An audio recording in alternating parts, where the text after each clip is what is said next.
we learn English together with me. In this lesson, you are going to learn about simple present tense. Apa sih simple present tense itu? Simple present tense adalah sebuah kalimat yang dapat kalian gunakan untuk menyatakan sebuah habit atau kebiasaan, general truth atau kebenaran umum, unchanging situation atau situasi yang cenderung tidak berubah, instructions atau instruksi, directions atau arah, serta imperative sentence atau kalimat perintah. Masih belum paham? Yuk, simak videonya. Simple present tense dibagi menjadi dua, yaitu nominal sentence dan verbal sentence. Apa sih perbedaannya?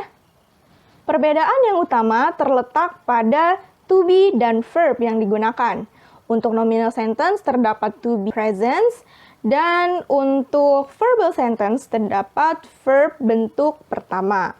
Selain itu, setelah to be, biasanya dalam kalimat nominal kalian dapat menemukan adjective atau kata sifat, noun atau kata benda, adverb atau kata keterangan. Tetapi dalam verbal sentence atau kalimat verbal, pasti kalian menemukan verb atau kata kerja. Dalam hal ini, kata kerja yang digunakan adalah kata kerja bentuk pertama karena kita sedang belajar simple present tense. Contohnya gimana sih, Miss? Nah, untuk contoh yang menggunakan adjective, di sini ada kalimat she is clever. Clever merupakan kata sifat ya, artinya apa? Cerdas atau pintar. She is clever, berarti dia mengandung to be dan juga adjective.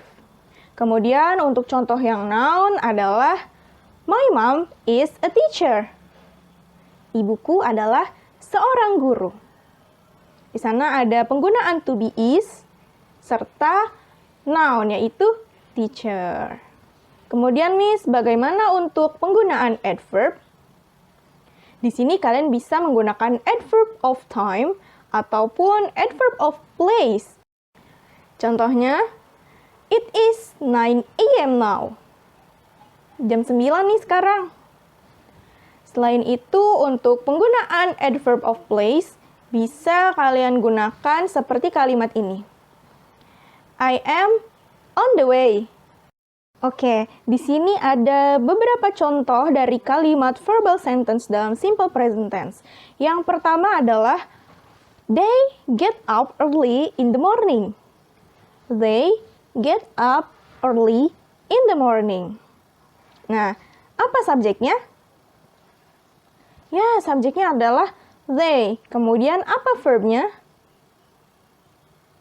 Verbnya adalah get up. Udah betul belum nih get up? Betul ya, yang digunakan adalah verb dalam bentuk jamak, yaitu get up. Get-nya tanpa s. Apabila kita menambahkan s pada kata get, maka subjeknya bukan they, bukan bentuk plural, tapi bentuk singular seperti she, he, it, a person's name, atau nama hewan yang sudah kalian tentukan jenis kelaminnya.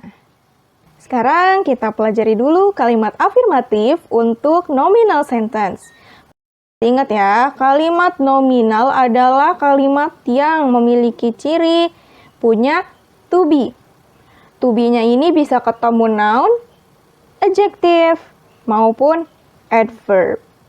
Ya, di sini ada contoh kalimat Sandy is a smart student. Subjeknya adalah Sandy. To be yang digunakan adalah is.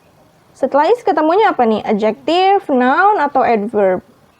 Noun ya, namun nounnya ini sudah dimodify menggunakan kata sifat atau adjective, yaitu smart student. Aslinya dia menerangkan bahwa si Sandy ini adalah seorang siswa, gitu kan?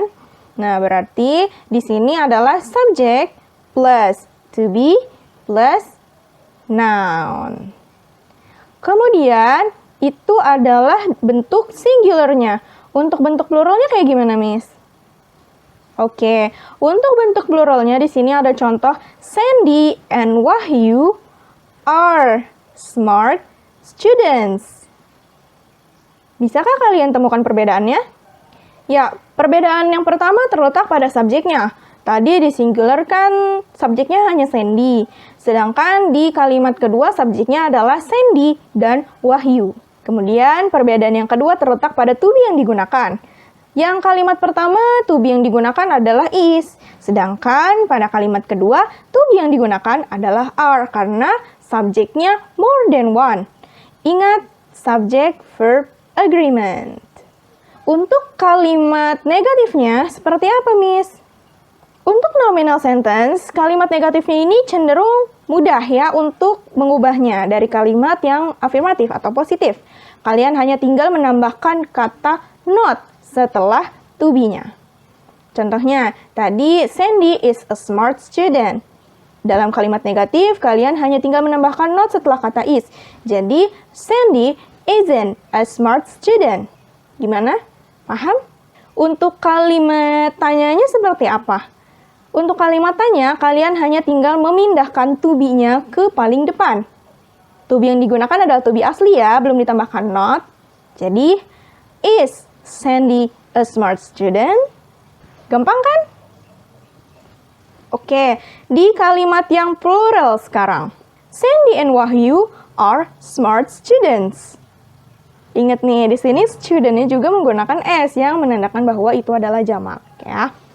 Kemudian, cara mengubah ke dalam bentuk negatifnya, sama seperti yang singular tadi, kalian hanya tinggal menambahkan kata not setelah to be-nya. Begitu pula dengan kalimat tanyanya, hanya tinggal memindahkan to be ke paling depan. Jadi, are Sandy and Wahyu smart students? Oke, sekarang kita ke kalimat verbalnya. Ya, di sini ada kalimat my sister often cries. My sister often cries. Subjeknya adalah my sister. My sister often cries. Cries berasal dari kata cry. Akan tetapi, karena subjeknya adalah my sister, maka dia harus diubah ke dalam bentuk singular. Jadinya cries. Diingat-ingat lagi ya rules-nya yang pengubahan bentuk singular ke plural. Nah, kemudian bagaimana nih untuk kalimat negatifnya? Untuk kalimat negatif, kalian perlu menambahkan kata does not untuk singular verb. Jadi, she doesn't often cry. Loh, Miss, tadi kan cry-nya pakai is, kok sekarang jadi cry? Karena kita sudah mengubah verbnya ke does. Jadi, apabila kalian menemukan model, tahu ya kata model itu seperti will, shall, do, does, itu kata kerja aslinya harus kembali ke dalam bentuk pertama yang tidak ditambahkan apa-apa. Jadi, di sini karena sudah ada does, maka cry-nya balik lagi ke cry, jangan cries, gitu. Sama halnya dengan di kalimat tanya. Das-nya pindah ke depan dan kata kerjanya adalah cry, bukan cries, karena sudah ada das di sana. Seperti itu. Gimana? Easy? Nah, sekarang kita move to the plural sentence ya. Di sini ada my sisters often cry. Jadi yang tadi adiknya itu cuma satu ya, sedangkan yang sekarang adiknya lebih dari satu, bisa 2, bisa 5. Dan verb yang digunakan adalah verb dalam bentuk plural, yaitu cry, bukan cries, karena mengikuti subjek yang jamak.